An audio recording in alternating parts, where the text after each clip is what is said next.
Didier T'écoute. Saint-Sebi, bonjour. Bonjour. Euh, on va voter là, pour les élections, les CPN 56 et pour les CPL, du 5, du 5 au 14 avril. Oui. En quoi c'est important ces élections? Ben, écoute, la première des choses à prendre en compte, c'est que il faut bien que les personnels soient au fait de toutes les questions concernant leur propre statut, déjà. Soient au fait et puissent discuter et négocier et puis avancer sur un véritable statut qui soit porteur à la fois pour les services et pour eux. D'accord.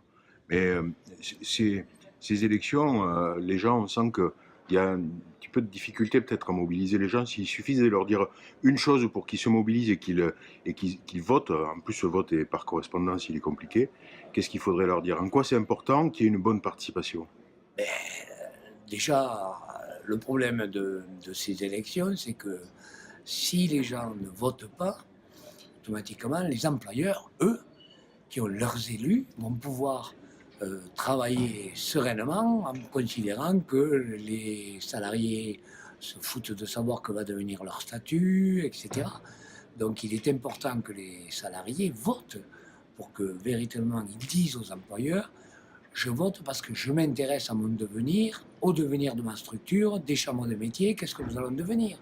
Et si les salariés ne votent pas, eh forcément les employeurs auront les mains libres.